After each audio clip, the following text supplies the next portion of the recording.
This is Tax Pro Nation, the home of independent tax professionals. Find community, maximize your earnings, and live life on your own terms. I'm your host, Jeff Dolan, Vice President of Pronto Tax School. And I'm your co-host, Andy Fry, founder and CEO of Pronto Tax School. My grandfather started Pronto Income Tax in Los Angeles back in 1965. My father and I carried on the family business and became tax business entrepreneurs. I launched Pronto Tax School because I know that given the right training and tools, you too can experience the freedom the tax business can offer. I grew up with a dad who wasn't working all the time, who had time to spend with his 5 children, who could take us to the beach on a Tuesday if that's what he wanted to do. The tax business can be an ideal business for people who want that kind of freedom, but it's got to be done purposefully in order to work that way. And that's why we're here, to help you navigate your journey as an independent tax professional. Don't do it alone. Join the nation. Let's jump in.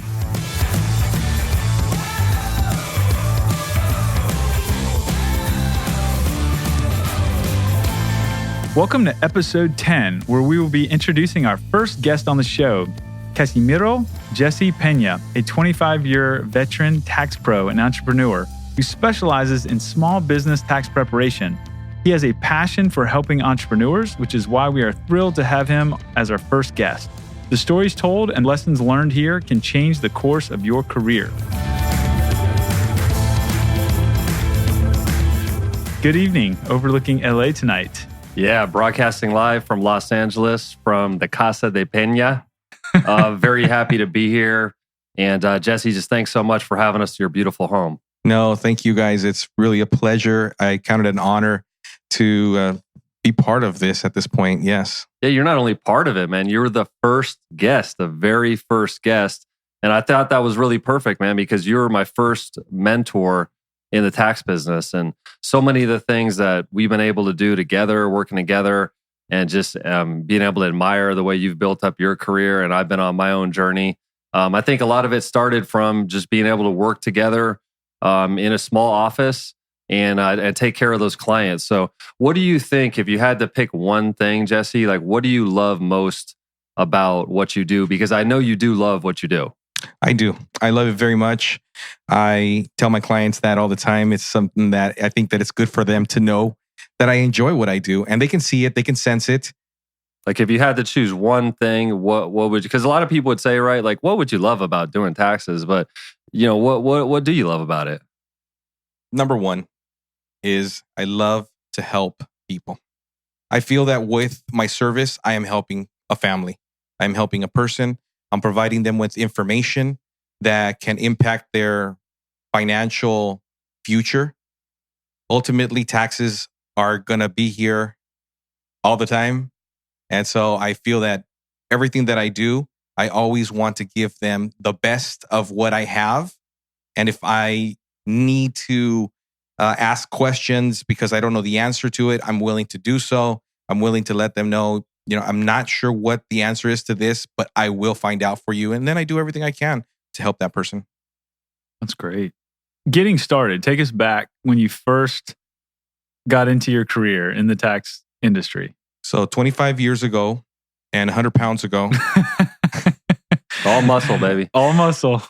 Working on that body, working on that figure. Well, I'll take you back. It's when I decided to take the class and become a preparer, I didn't realize everything that was going to happen. I took this on as an opportunity to make some extra money. I was a small business owner and I wanted to supplement my income. I had saw that with a few other people who I knew and they were doing really well. And I thought, this is a good opportunity. Just make some extra money for my family. Now, what were you doing? What was your entrepreneurial? So I tell my clients all the time, I can prepare your taxes. I can make your wedding cake or bake you some bread. So I come from the bakery business, Wow. Bakery and restaurant. Yes. Very cool. And so you had done that as kind of your avocation? I did it as a family business and it's what the family did. And so I went ahead and I helped in every aspect that I could with the family business. And if it meant that I was making cakes or if it meant that I was delivering bread, whatever it is that was a need, is just a matter of doing what you need to do. And so, but you wanted to, how old were you then? So I would have been 21 years old. Wow. So you're in the family business doing that, but you wanted extra money. And so you wanted to supplement your income. So you knew some people in the tax business. Correct. And are they the ones that kind of led you to take the course and get started?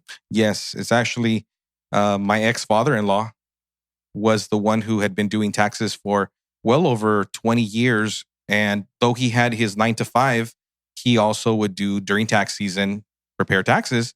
And so as a result, he was the one who encouraged me, and I asked him a few questions. So what does it take? And he told me, it's something that you can take a class, get your certification, get licensed, and you can go to work with someone.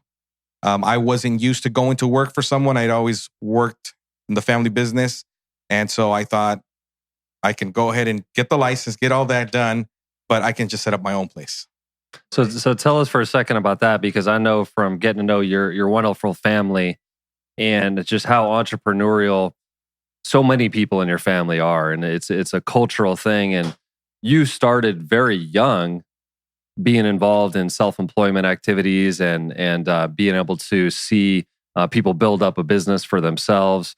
And it seemed like you felt like the tax business could be a good fit for that entrepreneurial personality that you had, even though you really had not worked under somebody else, and you just kind of jumped into self-employment. For a lot of our listeners, they may be thinking like, man, is that so? Why did you feel it was a good fit for that entrepreneurial personality? As I think back and as the way you were describing it, honestly, I didn't give it that much thought. Again, it came down to being able to make some extra income, and I had a place where I can do it. We already had a location. So I had circumstances that were very particular to my situation that I could say are really a benefit that not everyone has. And so having said that, there was more than anything just the ability, hey, I think I can make some extra money. And that's where it pretty much started from.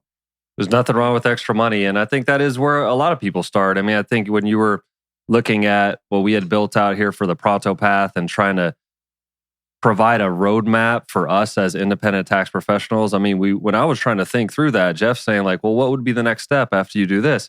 And I'm sitting here going, I don't really know, And so do you feel like a lot of us in this industry, maybe we fell into it or we came about it sometimes it feels like we don't really know where we're going sometimes, right, in a way, or what the next step is. So as you kind of look through that path idea, do you feel like this is something that can help other tax professionals? Yes, absolutely. Because the steps, as I looked at them, I thought, wow, I pretty much saw my own story, perhaps the steps that still need to follow in my own career. So yes, I initially started that way, but within a couple of years, I realized that besides the income potential, this is something that I enjoy doing. It's something that I understood well. And also being that I am bilingual, I really felt a responsibility towards the Latino community because I was able to explain things in ways that other people hadn't explained it to them before. And they just understood. And that really, really inspired me. Yeah. And so as I went on, I continued to develop and think about what's a better way. Every year, I've always tried to improve. In fact, sometimes I'm giving an explanation of the summary. And in the back of my mind, I thought, oh, next time I'm going to say it this way. So I'm always trying to improve. But my point is, at that point, I became aware I can really help someone. And that's what inspired me to continue in that. And then organically, there was some of these steps, I have to say, were just organically happened. But I think that the fact that you guys can lay them out this way can really help someone in their own path. So walk us through your first client, right? You're in the bakery, you're baking cakes, you're making bread, and then all of a sudden you get your license. And I think you just mentioned your first kind of unique selling proposition, which is like, I can speak your language. I can explain taxes to you in a way that you've never heard before. So you're already niching down, which is great. You already have something unique in the marketplace. How did you get your first client? It was the clientele from the bakery who already knew me because we had already built up a relationship and there was a certain level of trust that when they saw my banner go up and we handed them a flyer. They saw me in different attire at this point because for making cakes, you dress one way, but for doing taxes, you dress a different way. And so they would see me. They were willing to come in and give me a shot. And it grew from there. One person would refer me to another person, and so on and so on. So you grew through referral based off your trust networks that you had starting off. And then was it scary to kind of do your first few returns? It was, because it's always whenever you're walking on new waters, if you will, there is going to be a certain level of nervousness and a certain level of insecurity. But I knew I can always call my father-in-law if I needed some information. I can go back to my books. For some reason, I felt the confidence to go ahead and help the client. That's pretty much it. I wish it was more eloquent than that. But to be honest with you, no, it was. And also, I mean, when you're 21, I mean, true. You'll take on a lot of different challenges, a lot of things that people might say, well, you shouldn't be doing that until you have more training or more whatever. And you're like, I'm going to go ahead and figure it out and make it happen. And I think, that energy is actually stuck with you throughout your career and has been one of the best things about you. Like, I know that always was fun of us working together, is because we might get an idea and, within 30 minutes, it would be in motion. Yes. It's like he knows the sign guy or whatever. And Jeff and I, we enjoy doing that too, of like, you have something come up, you want to do it, you make it happen. So I think you've kept that throughout your career. Oh, definitely. Definitely. We sometimes at the office now, just the day before yesterday, had an idea, and 2 days later, I have it hanging on the wall, and it's always to benefit the client.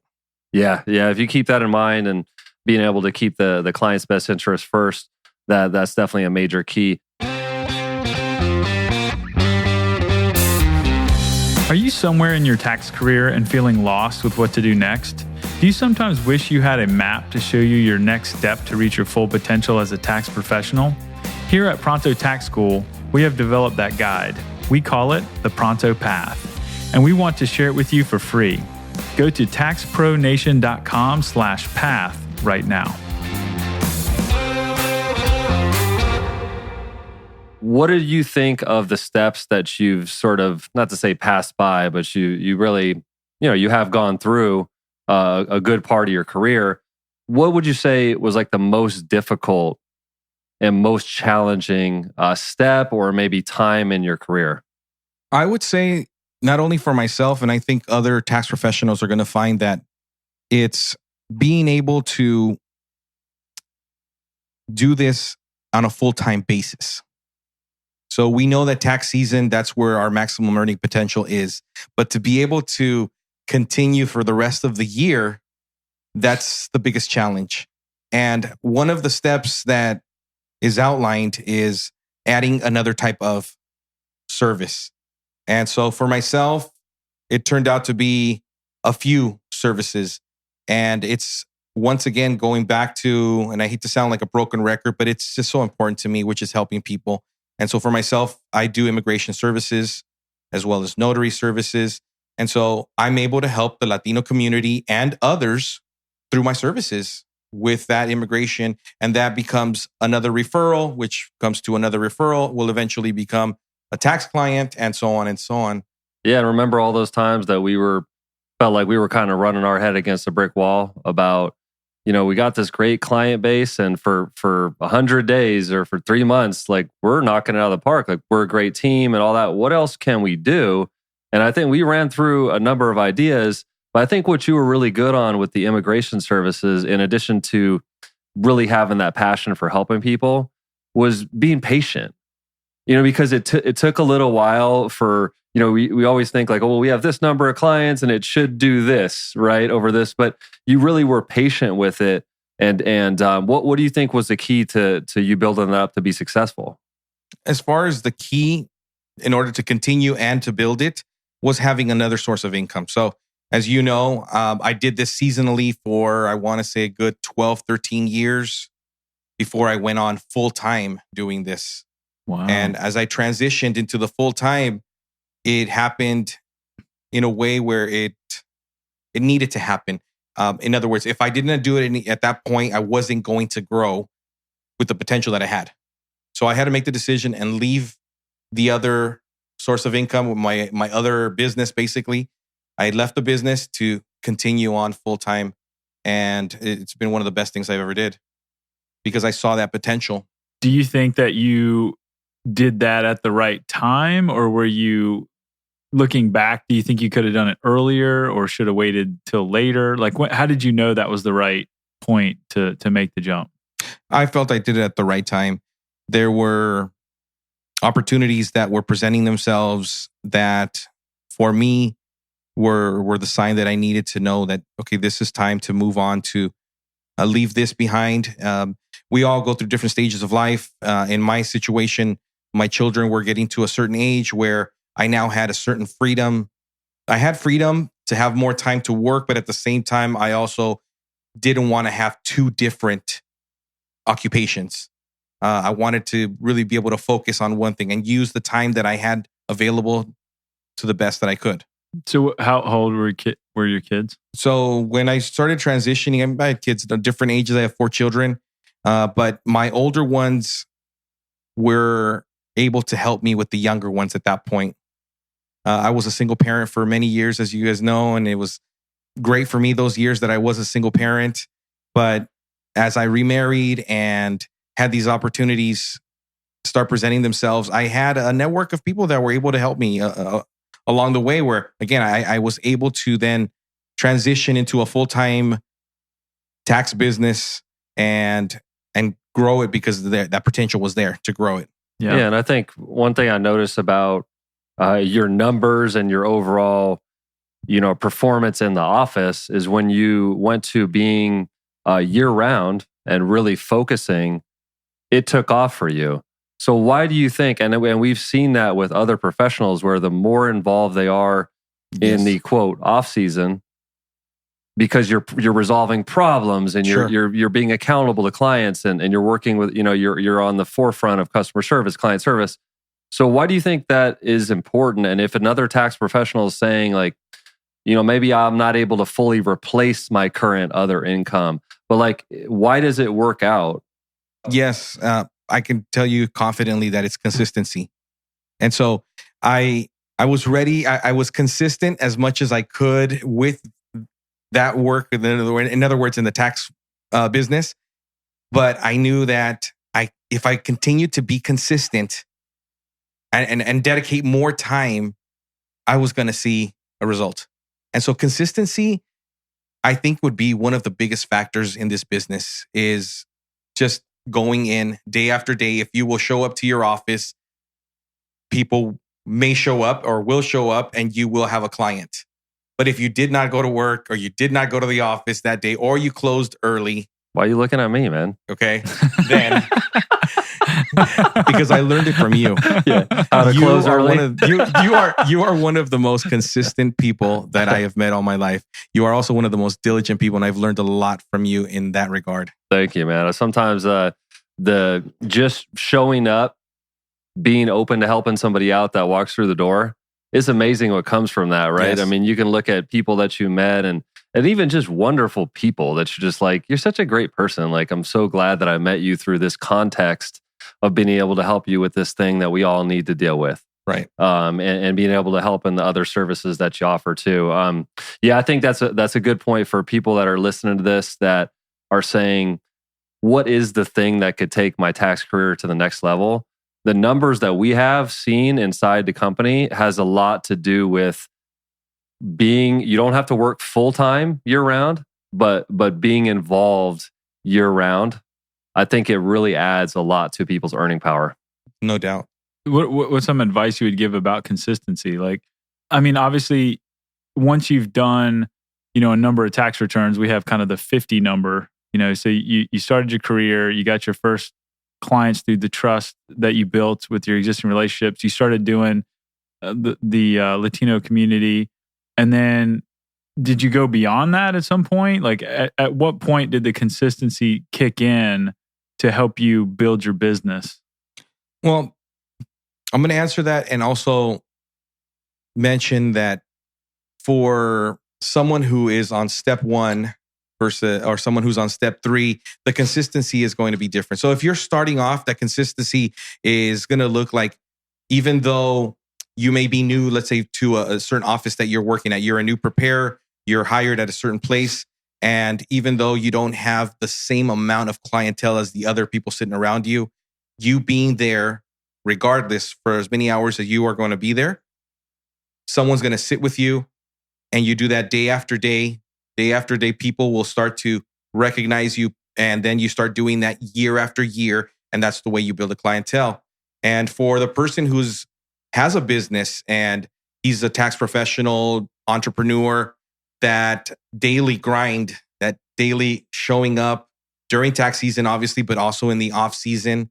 So the consistency is different for different steps here, and for the one who's just a beginner and the one who is an entrepreneur. But ultimately, the consistency, you think about what is it that you need to be consistent with? What is it that you need to be diligent about doing day after day, week after week, year after year, because that's how it builds. So the clientele that I have today is something that we've built, but we've built it over years. And no one better than your own dad, Kent, who has been doing this for 50 plus years. And he understands that very well. Yeah, it's definitely a model of consistency. And I think for the tax business, consistency is so crucial because of the stress that people have associated with taxes.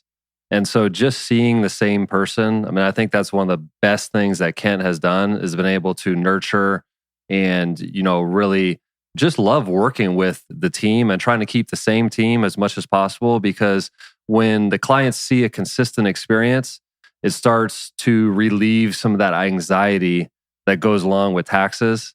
And it starts to trigger in their mind that I don't want to switch. I don't want to switch because I'm having a calm experience here, as calm as it can be, all things considered. So I think that's a great point. Maybe we can look at now, as we were sitting down looking at the Pronto Path and these steps and this map, we kind of settled on that it feels like in your career, you're at the step of multiplication, which when we were talking about it, and as you and I have talked about it, reading, books like the E-Myth and those kind of things, right? That's like in this area. Right. It's quite a challenging step. It is. Right? Why is it challenging for you? It's challenging, not only for me, I think for everyone, because you're working with people and you want to build people up. You would like to see them do as well as you've done and even better. But not everyone's perspective is the same. Not everyone's attitude is always the same. But even then, if I will be consistent with whoever it is that I'm trying to mentor, I think in due time, you do see results. But the difficulty definitely is just working with people and being able to continue to grow yourself as a preparer and a professional and a business owner. And a leader. Yes. So there's definitely some challenges that come with mentoring and with training, but there's also a great reward as you see others do well, and you see how at some point they're starting to give you ideas and advice or experiences that they're sharing with you with excitement.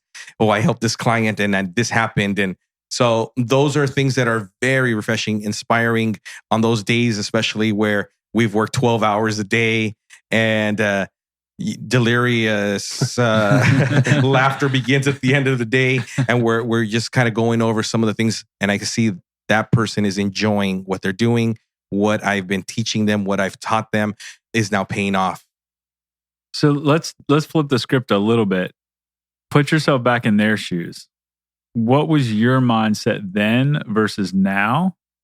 And what do you really look for in your team that identifies them as somebody that, hey, this person is going to go somewhere?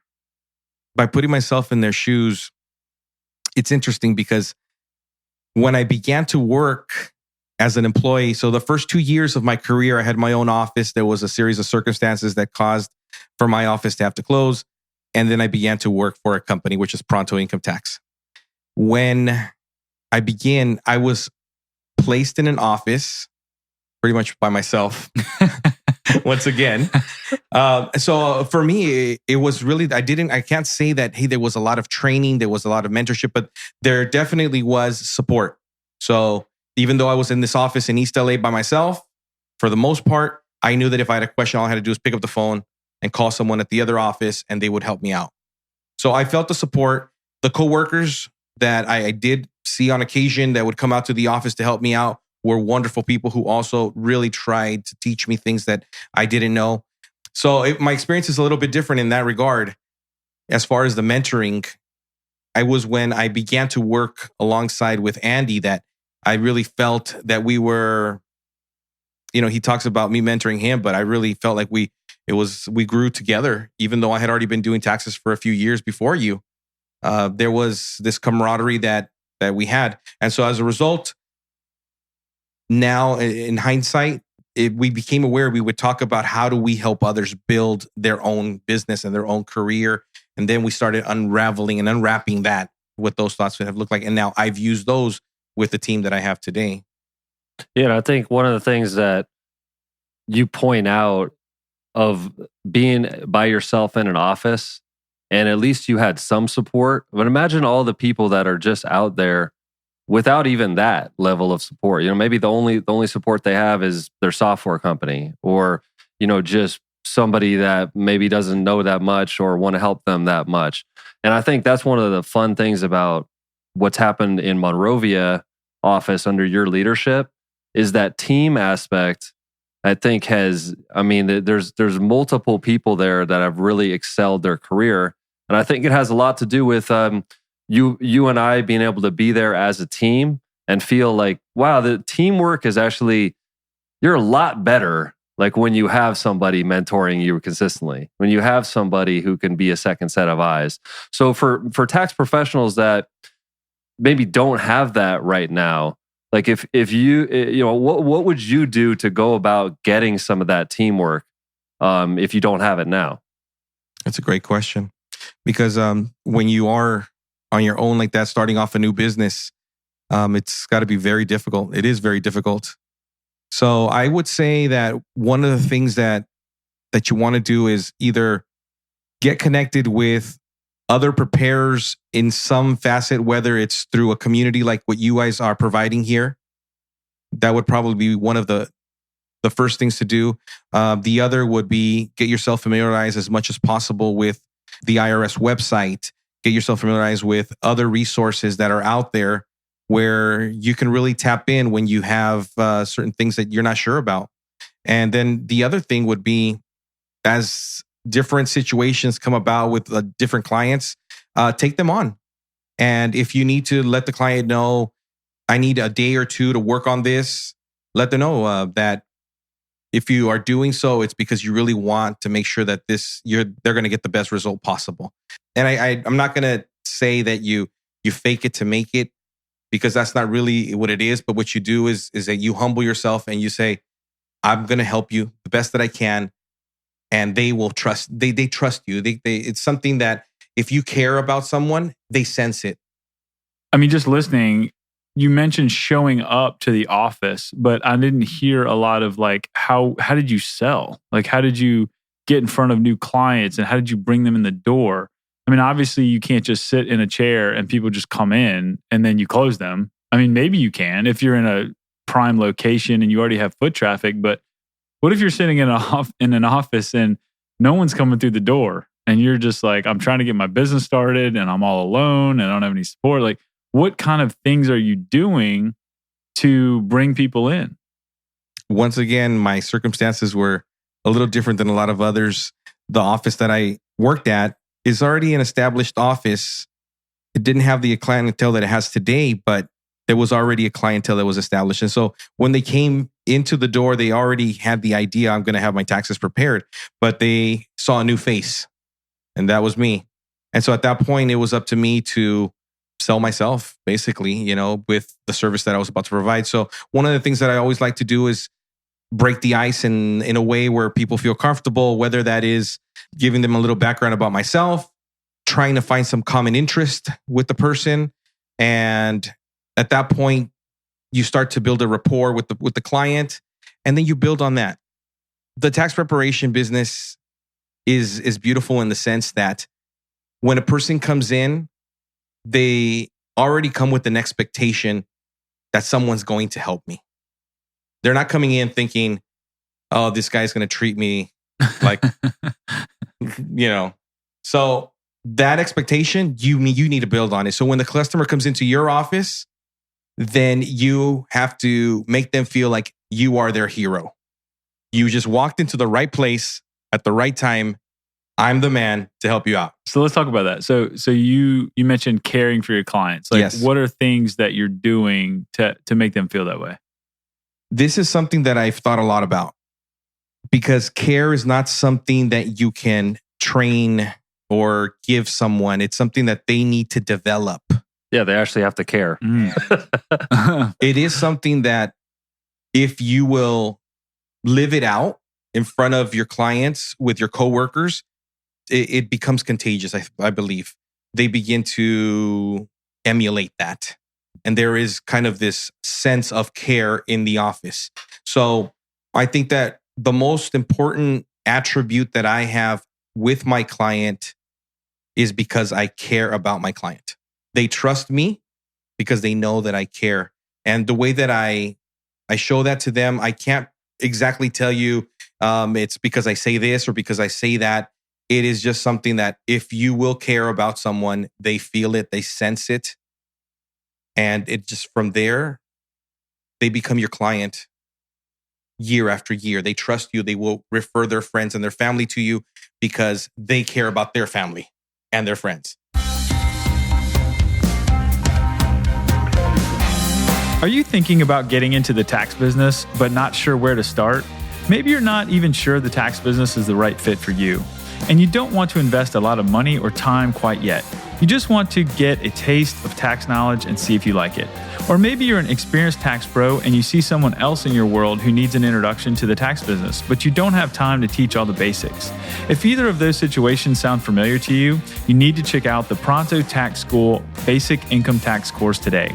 It's fun, entertaining, and gets you a real IRS credential. Go to taxpronation.com/basic to find out more.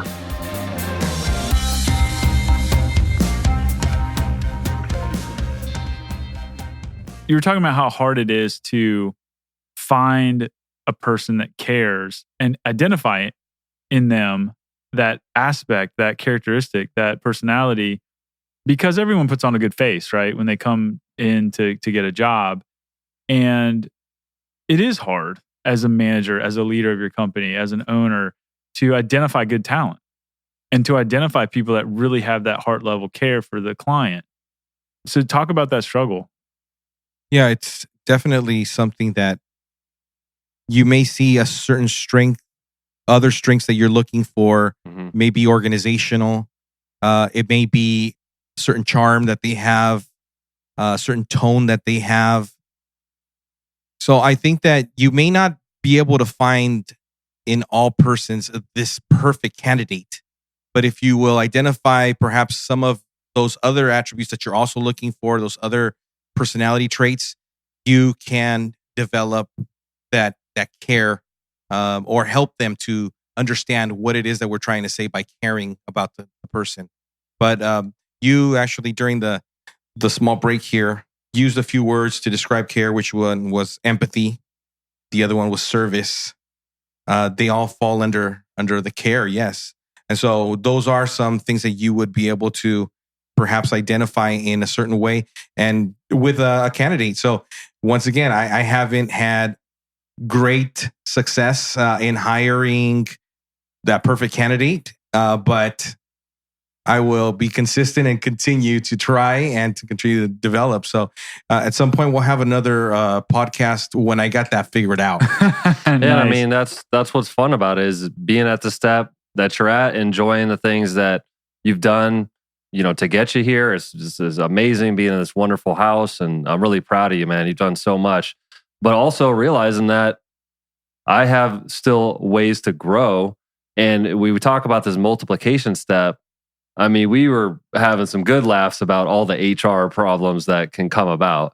And sometimes as leaders, it's like I'll notice for myself, I mean, like I can't blame the other person like it's all their fault. I mean, sometimes it's a two-way street. It's tough being in a position of leadership. You're going to make mistakes. You're going to look dumb sometimes like you don't know what you're doing. It's going to happen. Because you actually don't. Yeah. Sometimes you actually don't. You're like, hey, I don't know if you guys realize I don't know what I'm doing. I'm actually just like you. Because you're at a step that you've never been to before, right? So I mean, when we talked about the step that you're on, right, the multiplication step, and we talked about, the personality assessments you can do. You can really figure out, is somebody a people person? Are they more a numbers person where they actually just don't want to talk to anybody? Right? Are they that outgoing personality? Are they introverted, extroverted? What are their skill sets? What are their strengths? You got strength finders. I mean, there's so many assessments today that you can do as part of your hiring process that you can really kind of let the science help you along the process. Now, it's not guaranteed, but it'll help you see things that they'll reveal about themselves that they might not reveal directly in an interview, right? Right. So I think there's some things there that you can do. And then, I would encourage you, even at this stage in your game, to find a mentor that understands this, right? Like, can you seek out somebody that is very good at hiring, that has a solid team, that, how did you find these people? What is your process, right? There's so many processes. And we talked about finding empire builders and finding people with the right mindset, right? And we talked about how, what's the difference between an owner of a 5,000 person company and a 5-person company?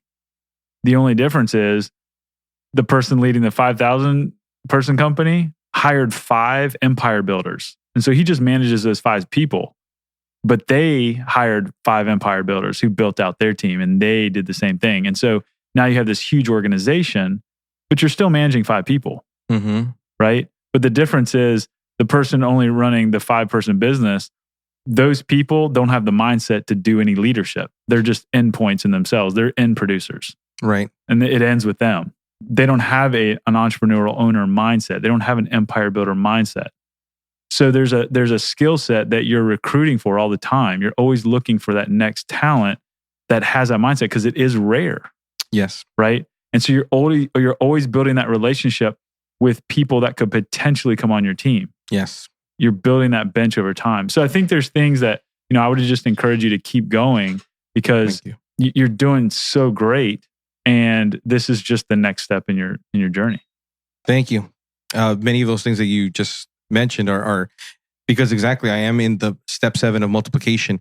There are things I need to find, perhaps someone that will mentor me, someone that I can I hang out more often with you guys? Yeah, man. Just jump on that plane and we'll meet in the middle, and we'll definitely hang out. But it's fun just learning, sometimes by making mistakes, but then looking at it and saying, okay, for me to be more successful in adding a new team member, I know that they need to care, but I'm also looking for these other qualities, and this would be their onboarding process of how to.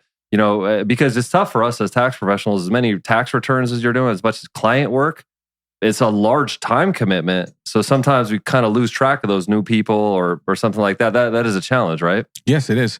And so again, going back to what I was mentioning, I mean, what Jeff was saying is absolutely something that I need. I need a strong team builder. I need someone who will help me in building the team. Because at this point, I'm trying it on my own for the most part, as far as the building of it. Right. Like you're the one that is thinking about how can we grow it? You're the one that has it really on your mind quite a bit, in addition to all the other work you're doing. Yes, and this may resonate with other listeners who are business owners who have a tax practice of many years, and as your preparers get older, you may have some preparers that they're going to go off and open their own place, or you have preparers that are getting to a certain age where they're working less.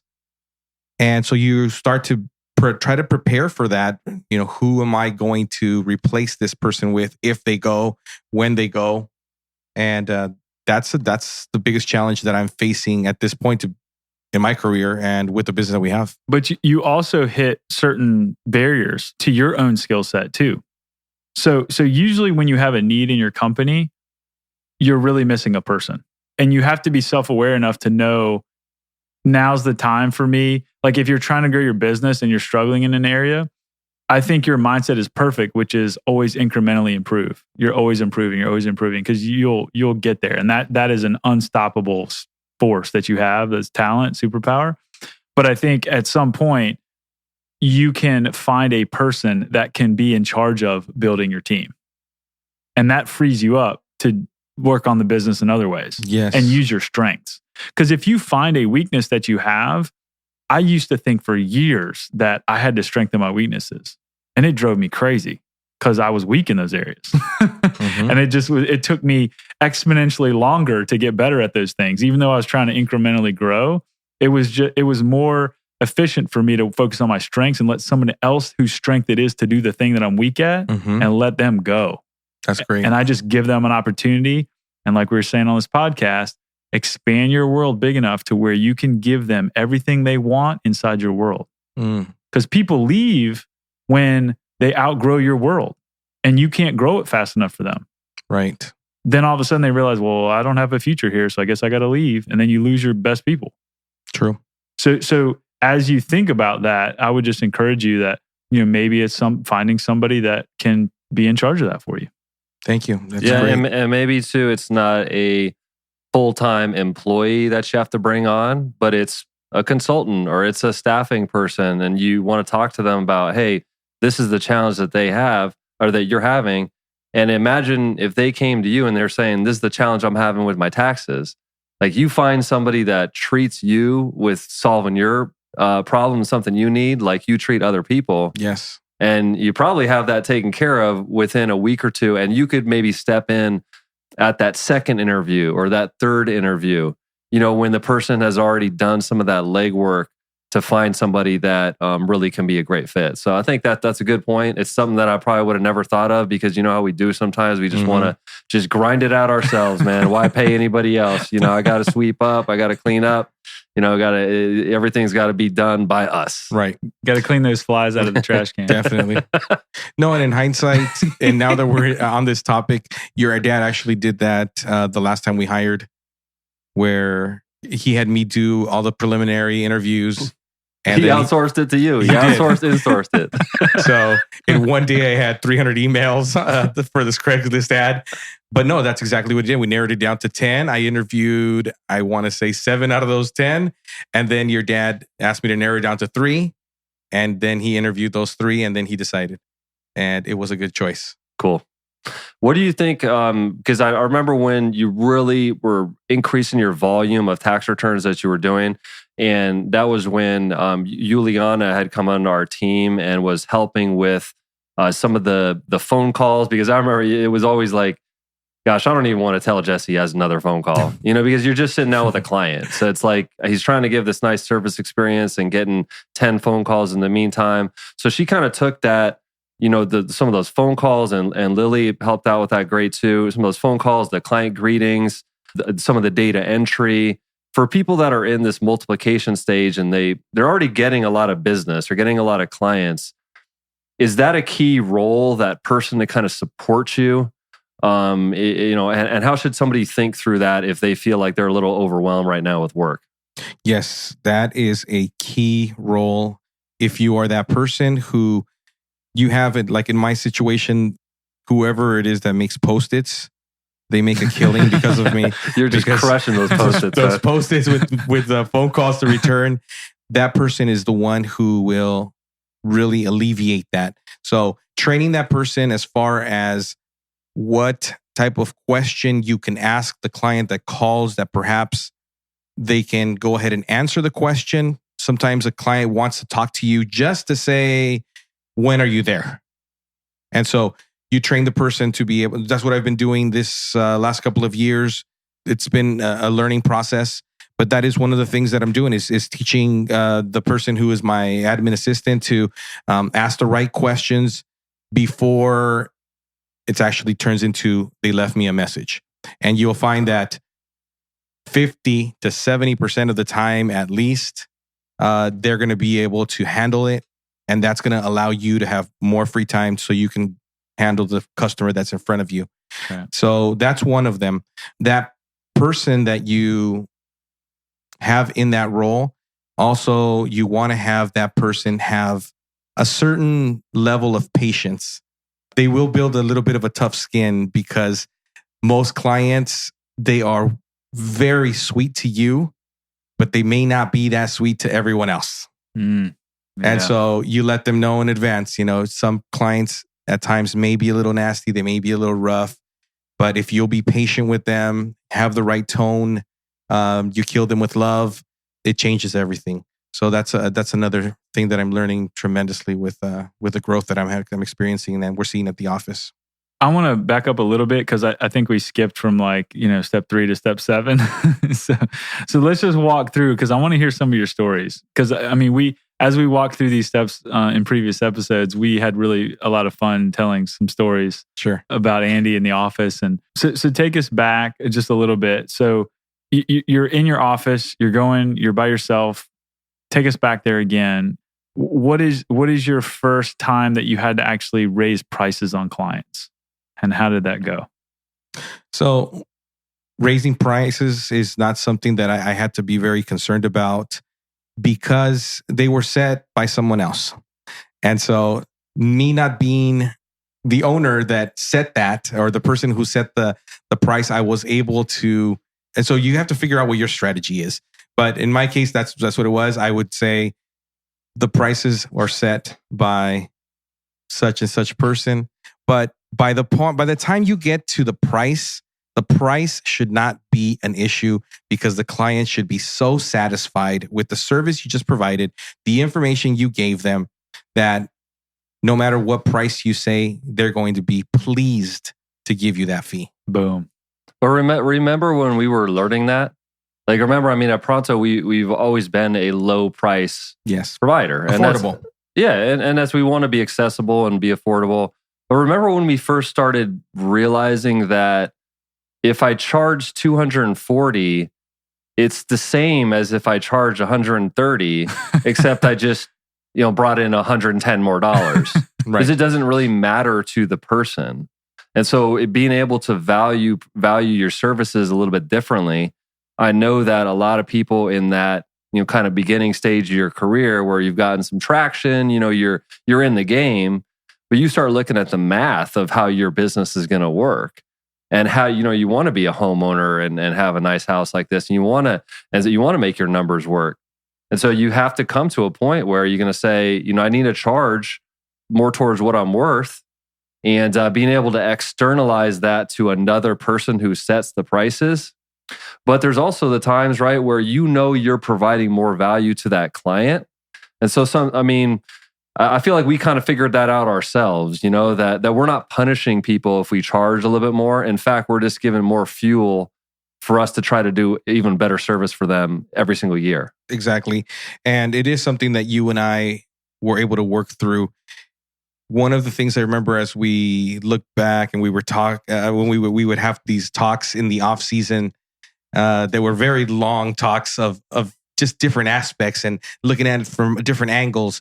And we realized we know quite a bit and the information that we have is valuable. And so we placed a different value to our knowledge. And it wasn't in a way where we were thinking, oh, wow, we are worth some elevated high number. No, but we put value on our experience. We put a value on the years that we've been doing this and the service that we provide. And I think that the preparers that are out there, if you have a certain amount of experience now, and let's say you've been doing this for 10 plus years, the experiences you've had, good and bad, whether it's been through a tax preparation or whether it's been through an audit that, went really bad, but you learned from it. So all of those experiences give you more value as a preparer, which in turn gives you the opportunity to go ahead and increase the fees accordingly without having to feel bad or without, if the client asks you, so why is it that this is the fee? You can confidently say, my fee is based on my experience and the service that I provide. I think you said something pretty interesting though, because we talked about this in past podcasts where you referenced the policy that changed.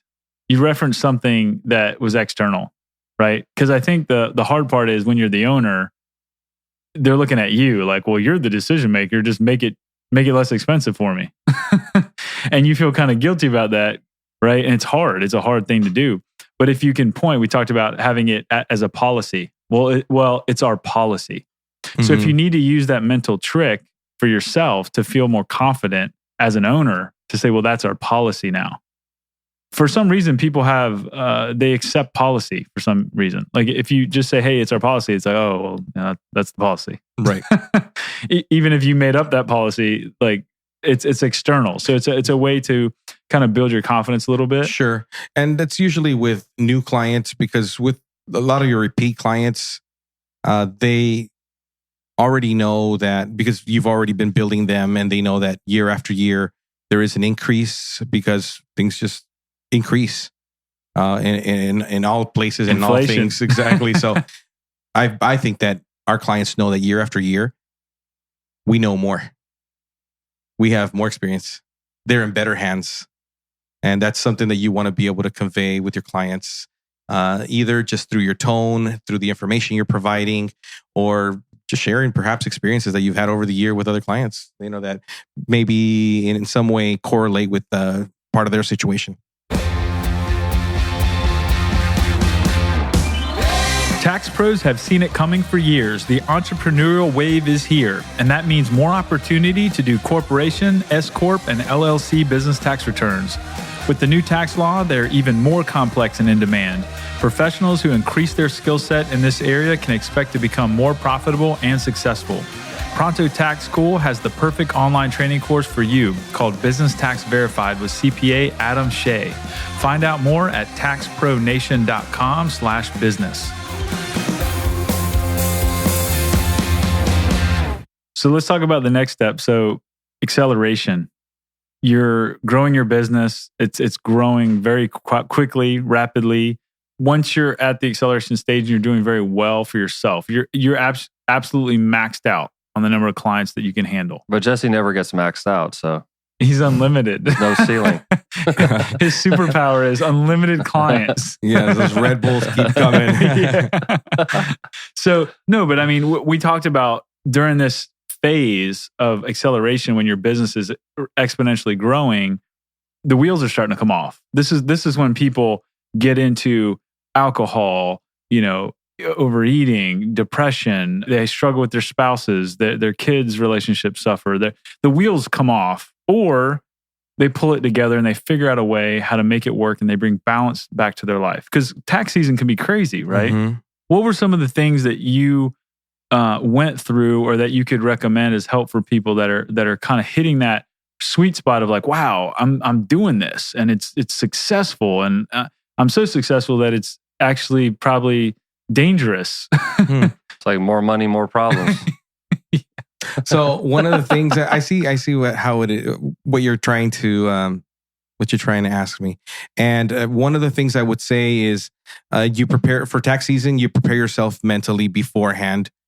I've been doing this 25 years, so my family has now become accustomed to tax season. So you also kind of have your family's expectations. They know that these next 4 months, it's going to be very limited what our fun time is. It's going to be very limited what our social time is. So there's already expectations that are set for that.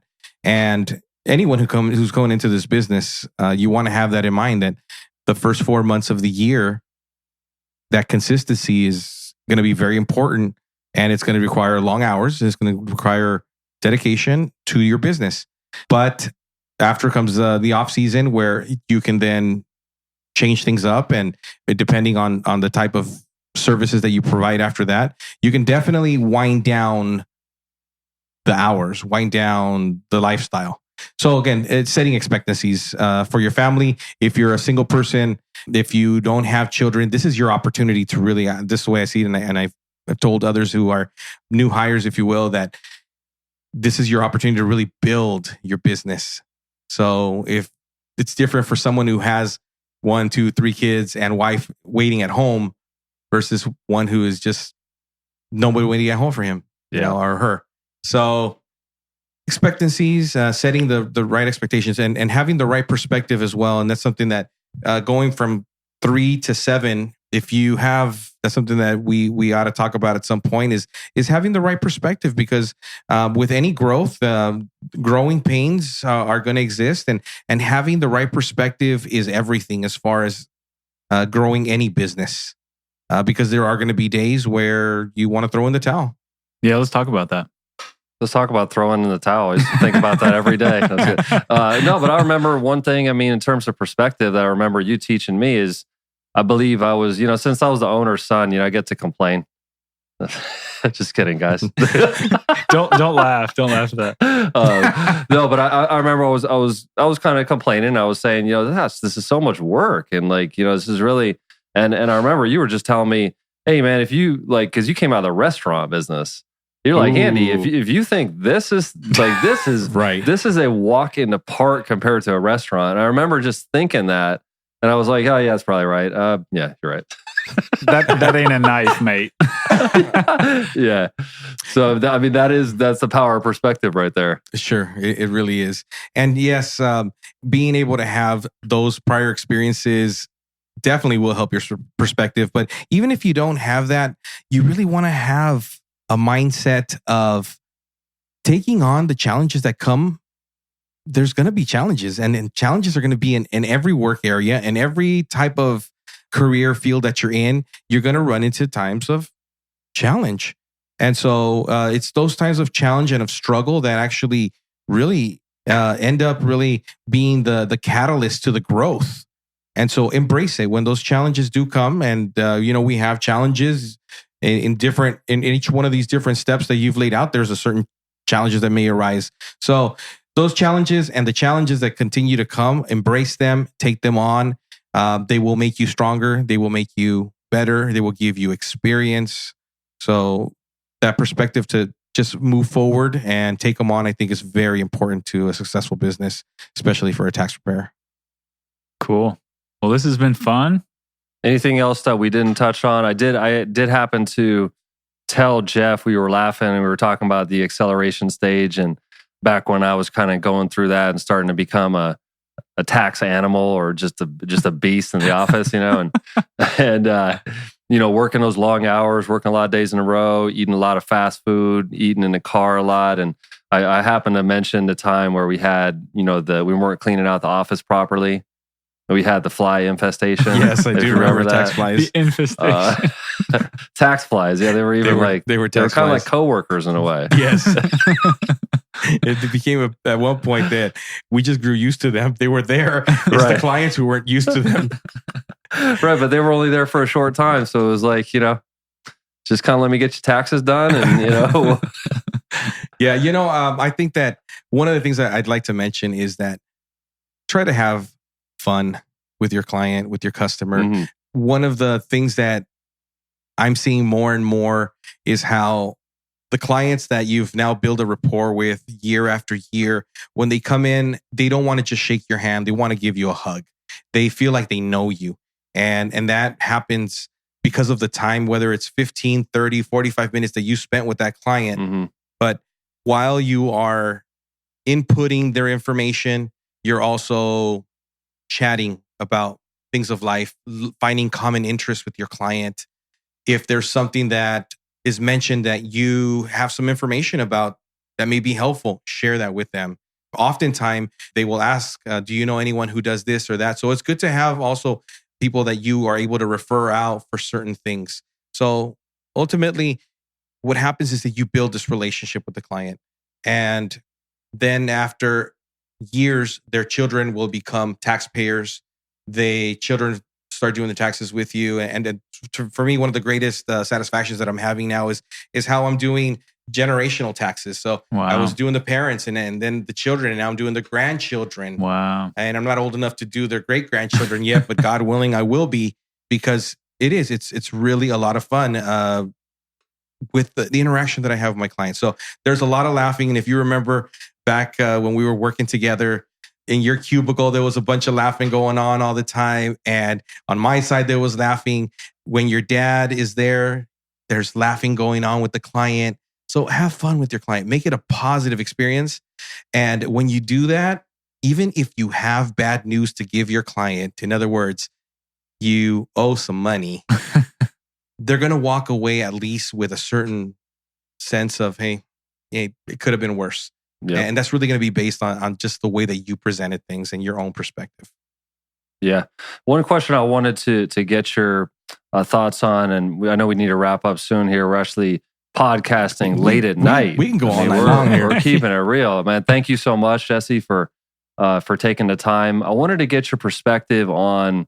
You have had such a wonderful service to the Latino community, and we don't want to give anybody listening to this that it's you only help Latinos. I mean, you got every race of people that will come to you for assistance. That being said, there is that bond that you have with the Latino community, which is just awesome. It's really awesome. And I was privileged to also work in that community. Tell me a little bit about, you were talking about the generations, and one of the things that we're seeing is we're educating other tax professionals about how to do those corporate returns, how to do those business returns. And we see this younger generation coming up, and I know your children, or they're grown up now, but they're kind of a different generation too, where it's technology, it's wondering what is the value of a tax preparer when I can do it myself online. How do you see that in the Latino community specifically? Do you see that dynamic, or how does that play out? I do see that dynamic, and there is going to be in these coming years a certain group of people who are going to try and do taxes on their own through some online software.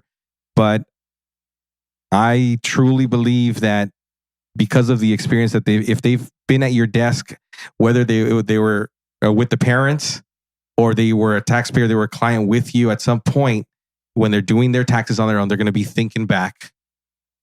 And at some point, they're going to come back. I've seen it already happening. So with the Latino community, to be more specific, I think that because of the social aspect that happens of that relationship with your client and the trust, we are going to see less of the Latino community go and try to do things online or do things on their own, because they understand, just culturally speaking, that you want to go to someone that you can trust for these type of things. And so even for the younger generation, you still see that as being something that is carrying forward. I do, but I think it's also going to depend a lot on the service that you're providing once again. So if that person can see the value, so that, let's say, Latino who has his master's degree, is a professional, right, and exactly, is seeing a 6-figure income and is very tech savvy, can still see there is value in coming into the office and having my taxes prepared. So it's really going to depend on you and the service you're providing, the information that you're giving them. Really, it's going to depend on the individual and the tax preparer. Yeah, and what you do. And I think that is something where the younger generation, they're really challenging us right now as professionals to say, be professionals. If you want to get paid like a professional, we won't just default into that because our parents are doing this. But I think you're exactly right. If you're taking the right approach to it, you really can win over a pretty high percentage to what you said. If they went and did it on their own, they actually would be thinking in the back of their mind, you know what? And I might do this 1 year, but I'll probably just go back to that guy. He probably could help me out. Yeah, for sure. One other thing I'd like to mention and let your listeners know that embrace competition, whether it's online competition, whether it's a tax office down the street. I don't know if you remember us talking about this, but competition should make me look good.